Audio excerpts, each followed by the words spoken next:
The broadcast is now starting. All attendees are in listen-only mode. Hello everyone and welcome to our webinar session, Agile and Collaborative Working with the Customer and Overcoming Adversity. Today we are joined by guest speaker Jim Dorney, Consulting Director at CGI. Now before we begin the session, if you have any questions for Jim, please fire them over via the question box and Jim will answer them at the end of his talk. The session is being recorded and you will receive a copy of the recording by email tomorrow. So now I'm going to hand over to begin to Jim. Thank you very much. Thanks, Adele.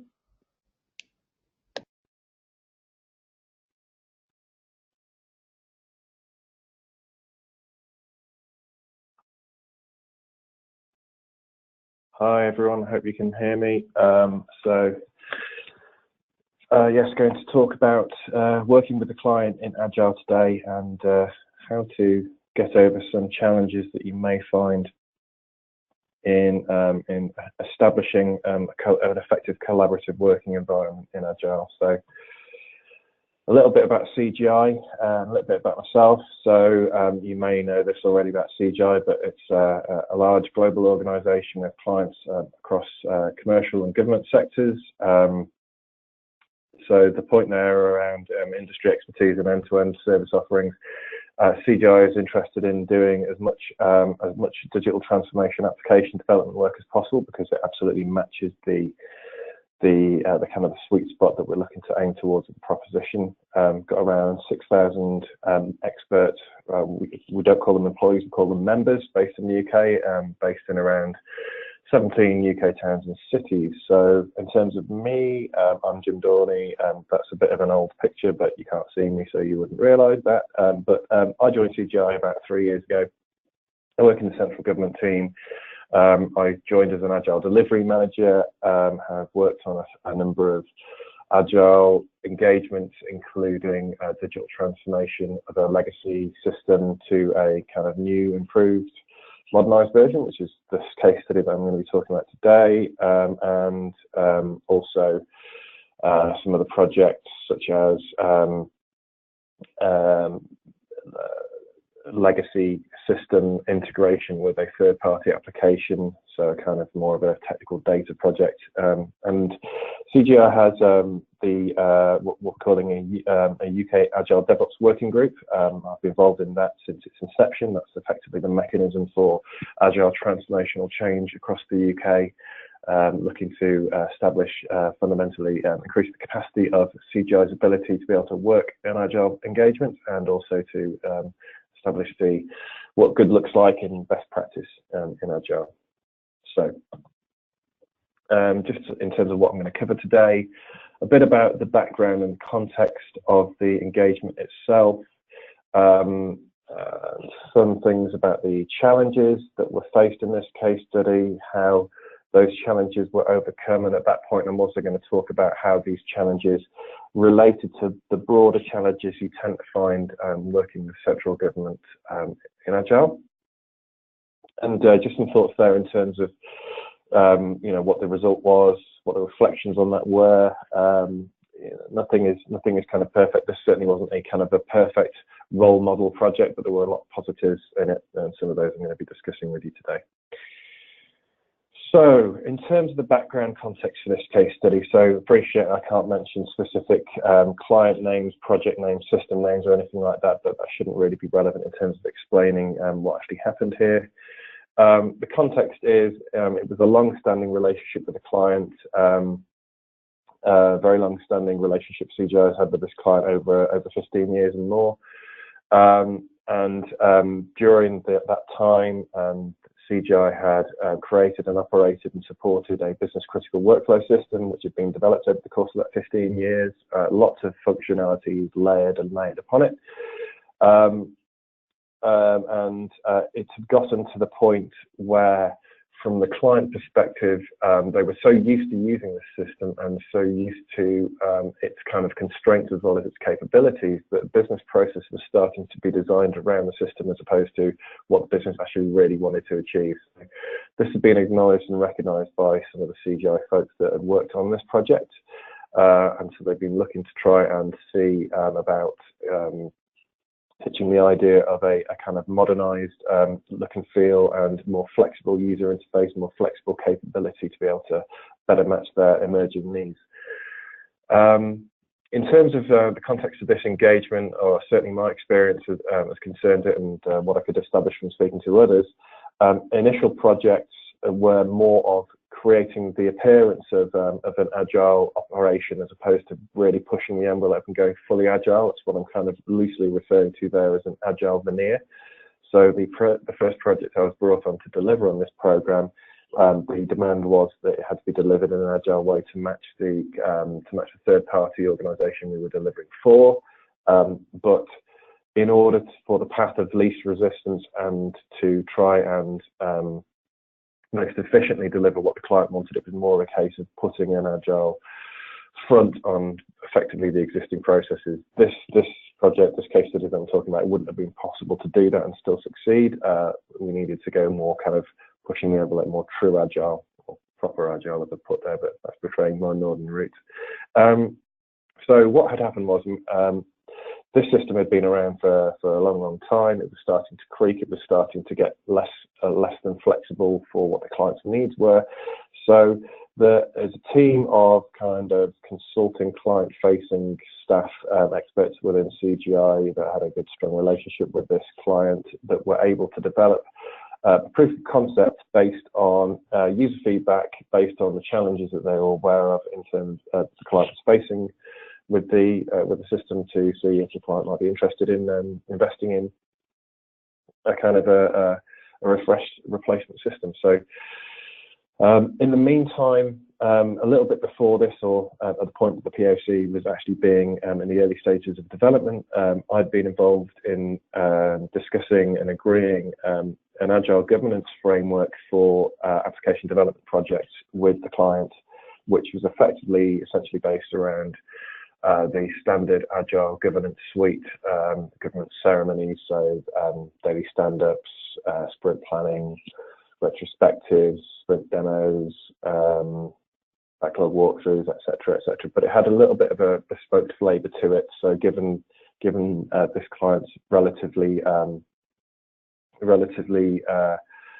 little experience of working in Agile, tried to put in a bit of an assurance piece for the stakeholders there, the senior stakeholder side. And so this is a session called the Delivery Forum, which is effectively allowing for an internal retrospective with the client management to be able to understand kind of how it's going from their perspective and feed those thoughts through to the kind of the broader governance. So they were brought into that. They were happy to apply that with all of their Agile engagements going forward, which was a helpful background piece that we had. So then a little bit about some of the challenges faced then. This first one might not sound like a challenge, but a good thing, and in many ways it was, but it presented a challenge in a sense, in that I think the expectation from the CGI side was, whilst the client might be impressed by the POC, I don't think the expectation was that they were going to commit to wanting it there and then and have the level of enthusiasm that they did.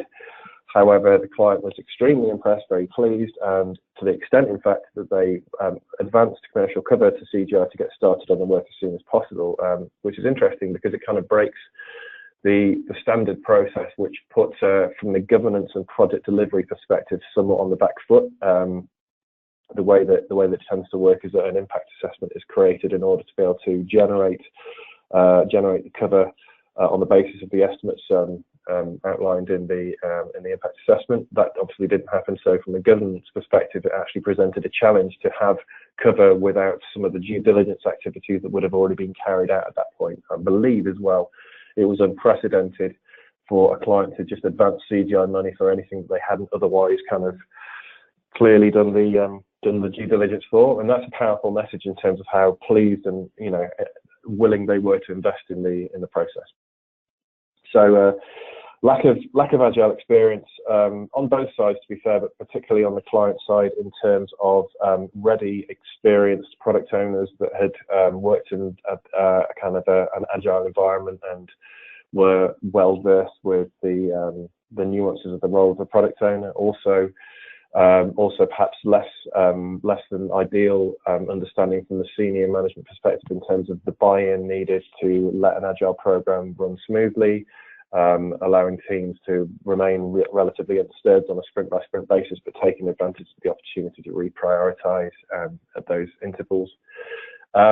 On the CGI side, as mentioned, certainly there have been some projects that have been carried out under the auspices of Agile previously, but in terms of going further towards more of a purist view of Agile and really looking to put in place some of the enablers that are associated with that, relying fully on a kind of on DevOps capability, on frequent release capability. Some work had been done in CGI certainly, but it was on this particular client, on this account, probably relatively in its infancy. So there was a challenge there in terms of the level of trust needed and support for the project team. One of the biggest challenges that we faced was the availability for co-location.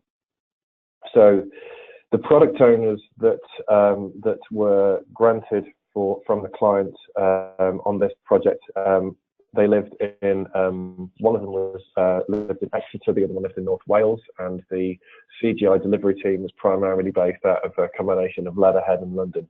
So as it stood, the product owners would be in London 1 or tops 2 days a week, but all of that time was pretty much taken up with existing meetings with their colleagues.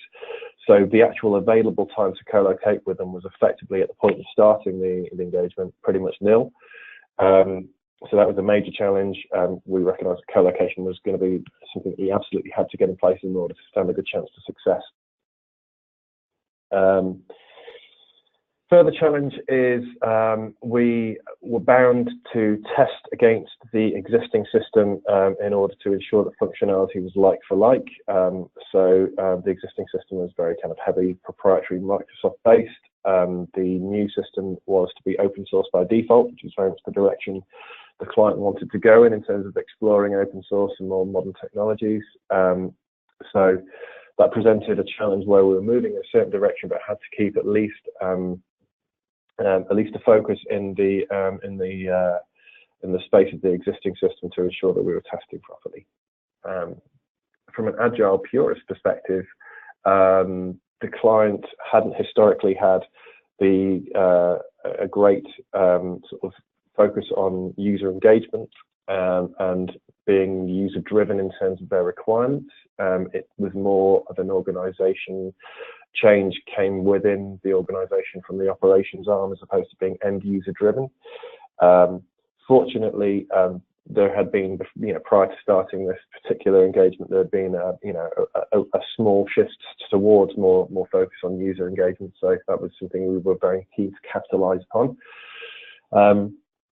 In spite of the client willing for us to go open source by default, there was relatively little understanding or prior experience of using open source cloud and Linux on the client side, particularly the kind of the different ways in which from a licensing perspective, open source works versus proprietary software. So that was a challenge to try and ensure that we were kind of on the same page in that regard.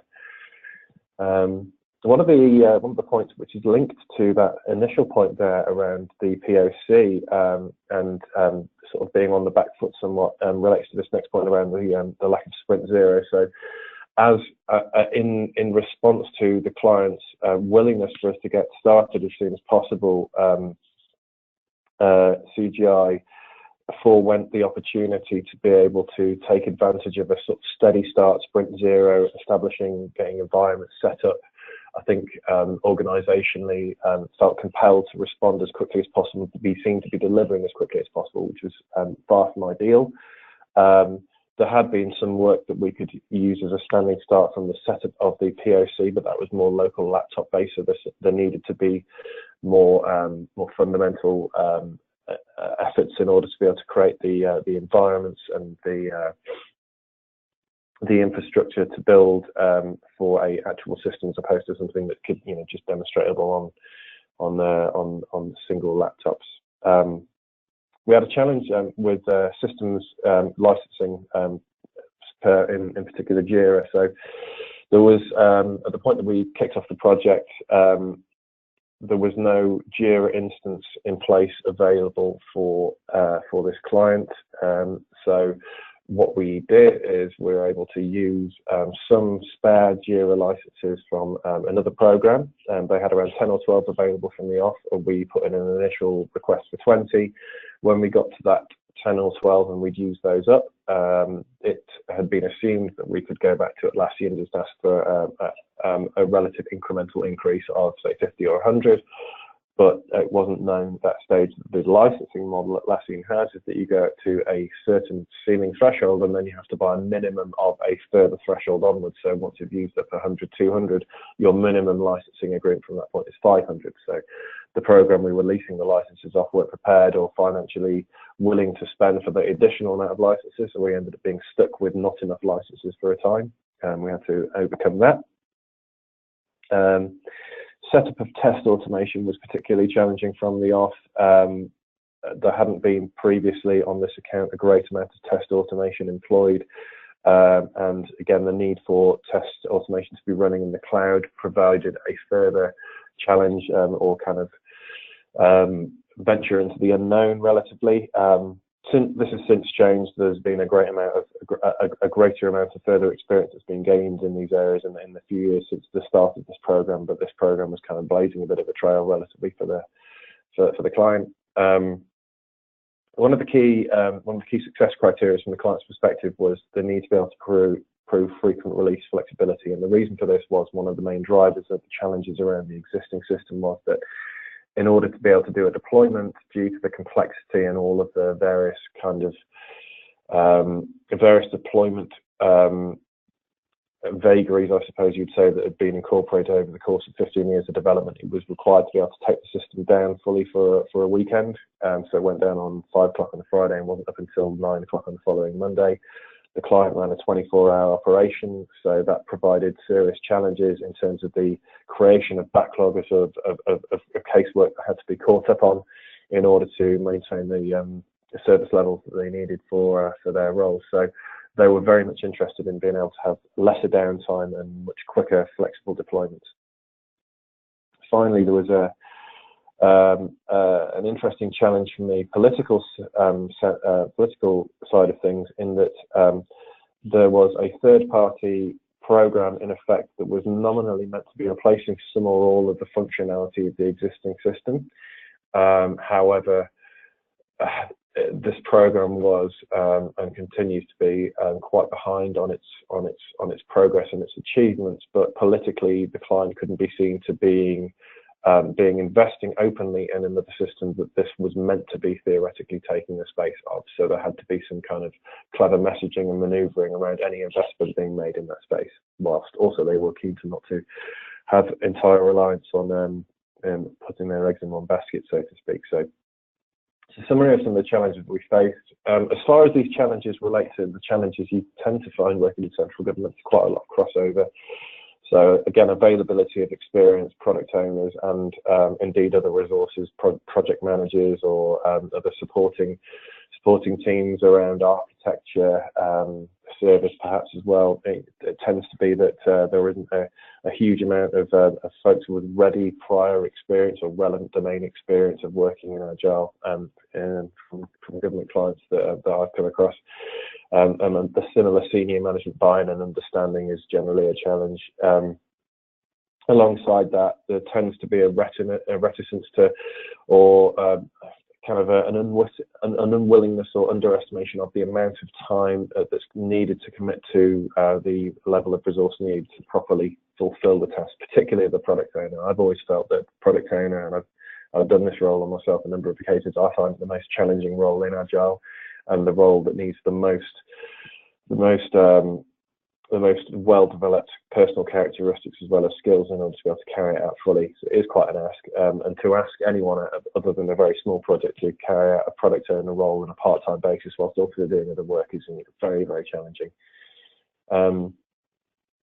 It tends to find there tends to be quite a lot of reticence on the part of government commercial teams in order to share risk with suppliers, and where this translates to then is often looking to have what's called the iron triangle, i.e. fixed fixed scope, fixed price, and fixed timescales, which is a very, very difficult environment to get Agile working, because Agile is meant to embrace change. If there is no effective room for flexibility on any of those three kind of points, then it's very difficult to be able to make that environment work. One of the aspirations that you're always trying to achieve towards in an Agile project, this is partially what this webinar is about trying to achieve genuinely working as one team, breaking down organizational or departmental barriers. And a major obstacle to that tends to be the existence or prior existence for quite a long time for longer standing organizations, clients of traditional client supplier relationship, and either a conscious unwillingness or a kind of unconscious reverting to type of not wanting to overcome that and really kind of take advantage of true collaboration. Finally, a risk aversion or unsured, well, trying to think of the correct word to say here, risk aversion or lack of assurance around how best to use cloud-based tool technologies. An example of how this particular challenge translated to this project is this was the first time the client had used Jira in terms of supporting the workflow and delivery of a tool. So we had to get agreement or to get started on kind of tacit agreement unless confirmed otherwise, and get agreement from the client security team that they were happy for us to use Jira, and in that context, the instance of Jira being shared or hosted in Sweden as opposed to the UK, which otherwise would have been a challenge for the client. So it gives you some examples of how these challenges were experienced were by no means unique for central government projects. So what did we do to try and overcome these? And how successful were we? So in the first instance, I made this point around the challenge, albeit a powerful statement of the client advancing commercial cover, and that not being a certainly general behaviour and being, I think, probably unprecedented in the context of this account, or at least within recent memory. What that meant was the team had to focus dually on establishing and getting the governance squared away, alongside ensuring that the delivery work got started and was off on a good trajectory. That was achieved by taking advantage of some of the cross-functional capabilities of the team. So a couple of the guys in the team had some project management experience and were able to use that to be able to help me share the load somewhat of some of the initial governance side of things. Otherwise, it would have taken just one person too long in order to be able to get in a good place and for CGI to be comfortable. So as such, we're able to demonstrate tangible progress in both those areas, as opposed to sort of compromising one to focus on the other. So that gave the impression of mitigating that issue somewhat. In terms of the Agile experience, the project team were able to agree governance special dispensation, I would say. So the tradition within CGI to that point, irrespective of the nature of the project we'll be doing, would be to give a regular review in progress involving all stakeholders.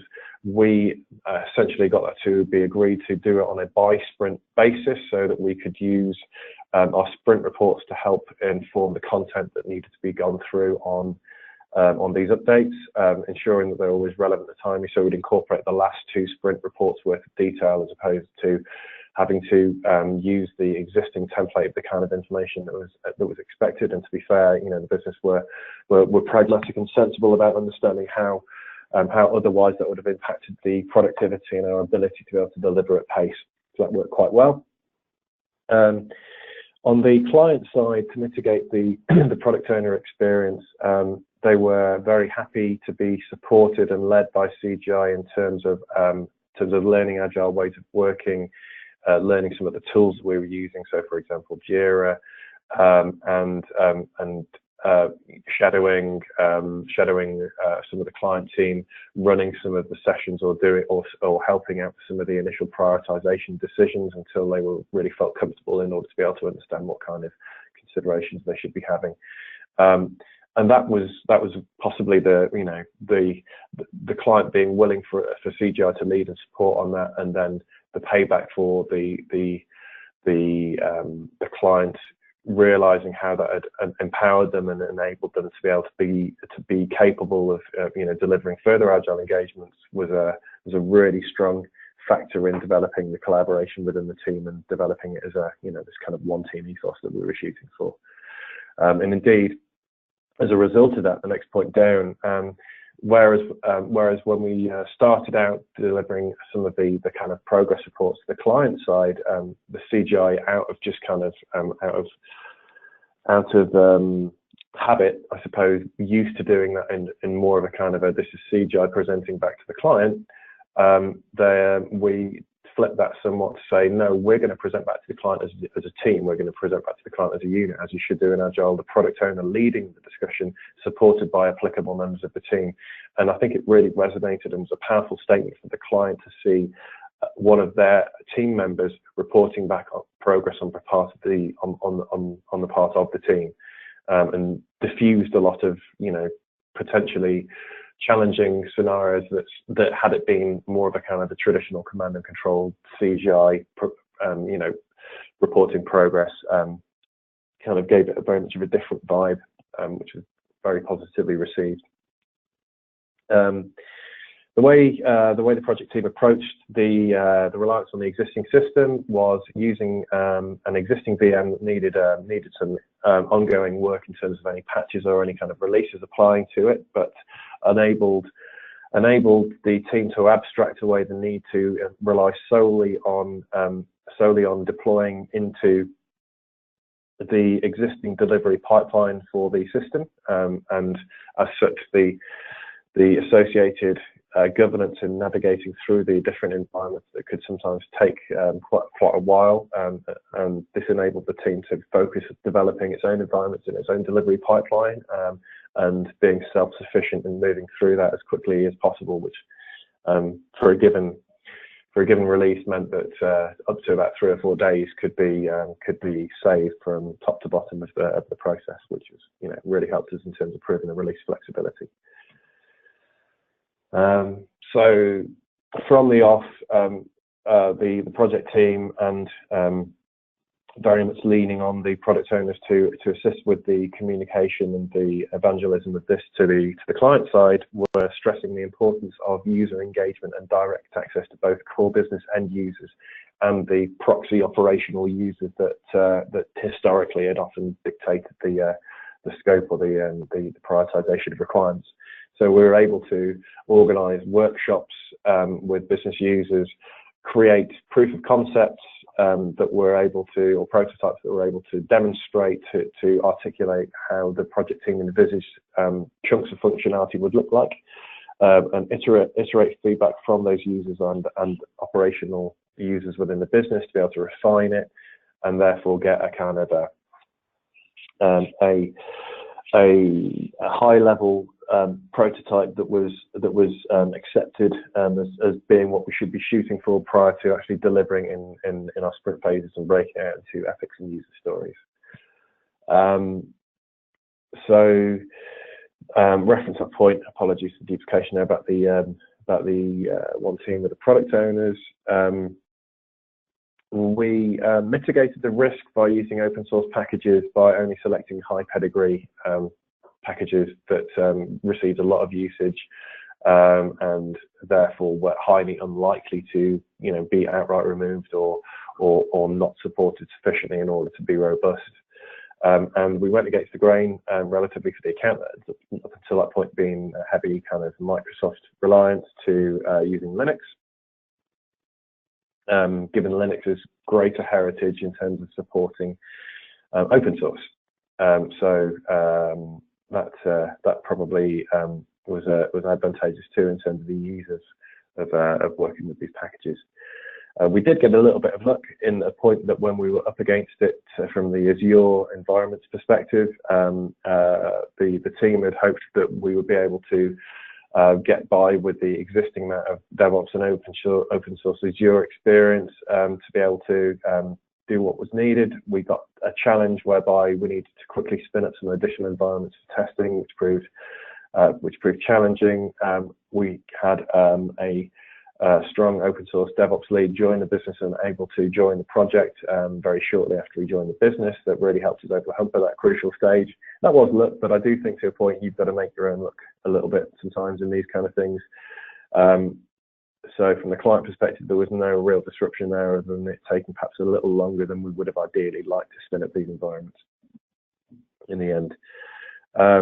In terms of the Jira Confluence licenses, what ended up being the case was the client ended up procuring their own instance from Atlassian and therefore leasing out licenses to CGI, which got over the issue of the availability of enough licenses for the project team. And as time has gone on, they've done us procure additional licenses and expanded their instance. So happy to continue investing in Jira as a way of working. Test automation is probably the single challenge that has been persistent throughout this process, but good progress has been made of late. There have been some challenges with security patching and environments in order to be able to get this running. We had to go through a few different kind of frameworks before we could get something up and running that's gone okay. We're presently going with robot framework and making up the backlog of regression testing and capability that's needed. One thing that really helped with the frequent release flexibility was using modular component-based architecture to remove reliance on tricky deployment from the tech stack, and also to help with containerization. So we've used Docker and Docker Swarm to enable the containerization and orchestration of the Linux infrastructure we had in place to conduct the deployments, and we were able to achieve that during the course of the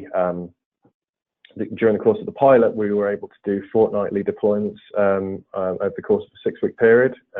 Wasn't without its pain, but that was able to give the client confidence of that release capability. Finally, the client was able to mitigate the political systems landscape challenge by having the team focus on outright new functionality, or functionality was taken from a number of different screens within the system in order to present what was effectively a new summary screen. So could say that this was a POC for the new functionality around the system, as opposed to outright repeating what was already there. Since that's landed, it kind of diffused a number of those challenges, and there's no need to kind of act clandestinely about that anymore.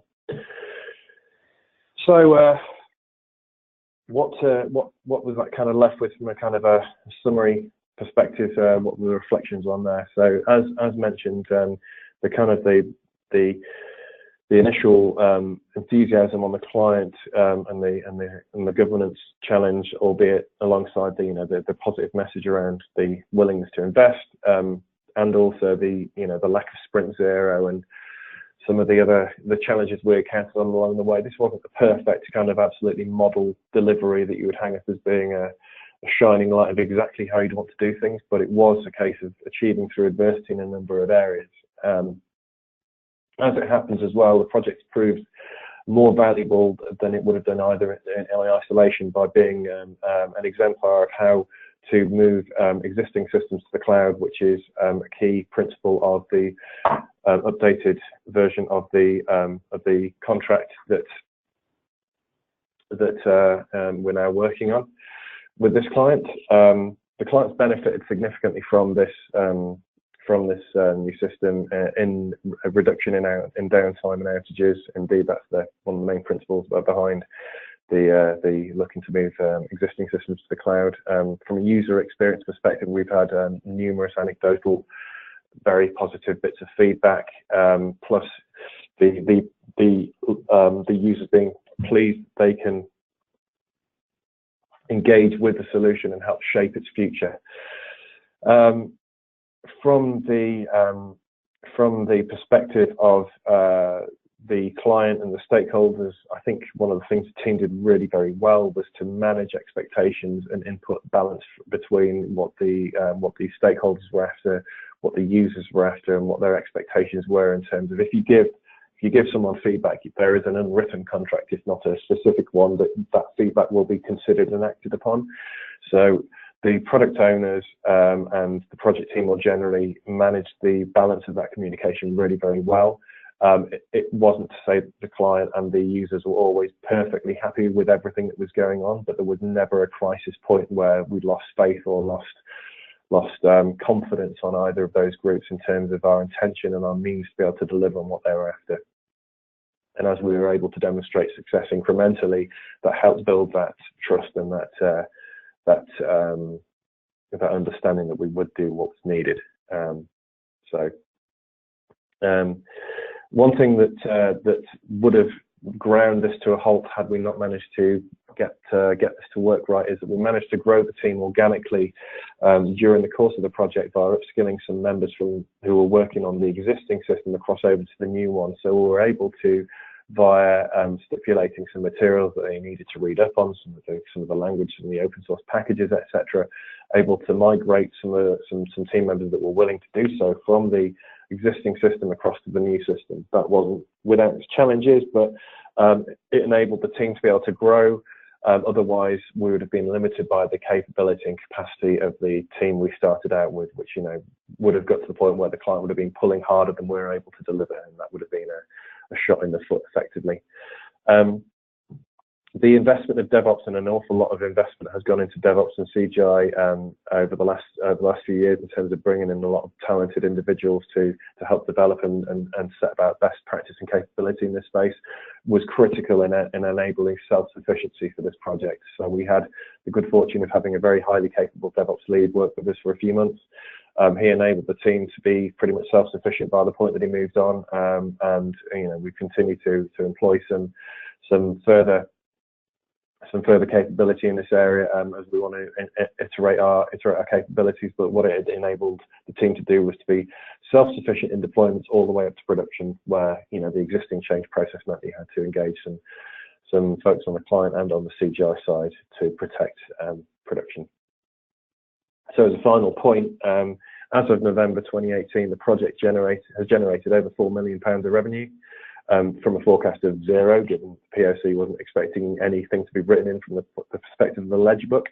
And pretty shortly, that should probably grow to 5.2 million as we have a further iteration of our our continuation of the project pending approval. And it's provided a strategic lifeline for CGI to prove that it has the capability and the credibility to work in the cutting edge of these technologies and in the Agile space, and to establish an effective and efficient relationship with the client and help bring them along to speed with doing that. So, as per the first point, by no means a model delivery by any means, but a lot of positives that came out of it, and good learning experience for all involved. So at this point, I think I'll hand over for any questions. Great, thanks, Jim. Perfect. We're just going to give it a couple of minutes. If anyone in the community has any questions, if they can, please fire them over via the question box and we'll answer them now.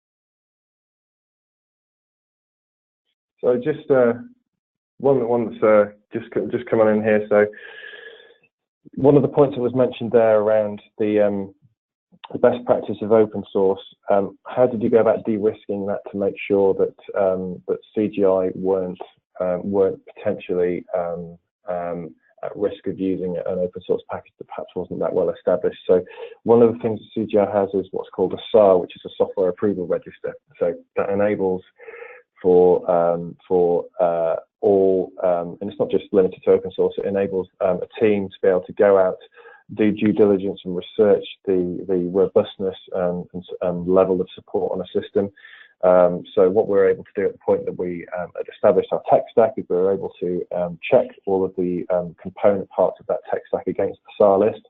And there were some instances where we needed to register or request for some of the items that we were working with to be included in the SAR list, and the team went away, did the due diligence, and came back to confirm the fact that they were happy and willing for us to be able to do that. So that's from a governance perspective, put CGI in a kind of warm, fuzzy place to make sure that they felt that was being properly looked after.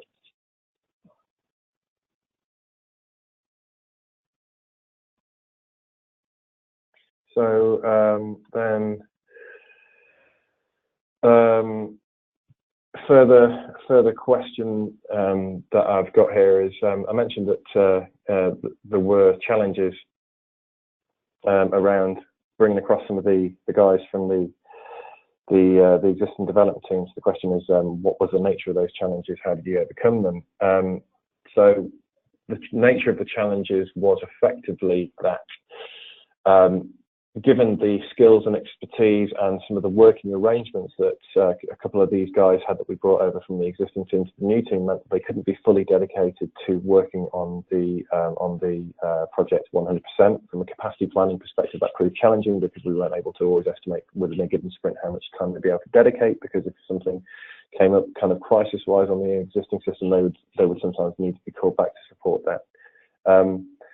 That was something that we just had to deal with and manage as best as we could from a balance of what did it deliver to the team versus the potential shortcomings of it. It was overwhelmingly in balance of benefit to the team. So that was we had to accept the rough with the smooth as far as that went. I'm just looking to see if there's any further questions that kind of come in here.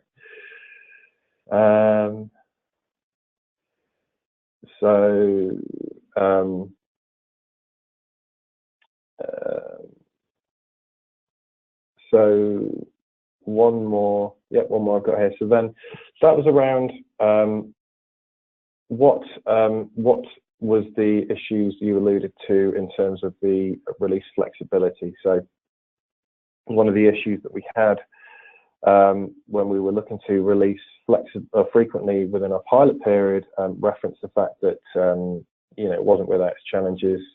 The challenge was essentially working with the existing change process, because that change process is predicated on kind of quite a big bang waterfall style release. So wasn't exactly the slickest, smoothest, or most efficient process to be able to get a delivery out of the door on a quick basis. They needed lots of upfront approvals with a lot of information, being asked for several weeks in advance, whereas in reality, in the sense of this project, if we were deploying on a fortnightly basis, we couldn't possibly advise what we were going to be deploying several weeks in advance because we didn't know it. So there had to be an element of pragmatism, which was painful there, but we managed to prove the point of the capability. So that's that one. So I think that's probably that for now. So just moving on then, further point here. So if there's anything that I've gone through today that you'd like further information on but weren't able to get, please drop me a note on my email address that I'm showing on the screen there. I believe Adele will also confirm this out after the event as well. And if you'd like to learn more about agile roles within CGI, the central government business unit, then there's a link on the screen there where you can see what roles are available. And we're very interested in trying to attract some of the best and brightest talent to come on this journey with us. This has been an example of one of the kind of projects that you can get involved in, some of the kind of the problem solving that you need to do. But it's a fun place to work in, and there's plenty of opportunity to be able to get involved in the agile space. So that's it from me, I think, on this now. Thanks very much.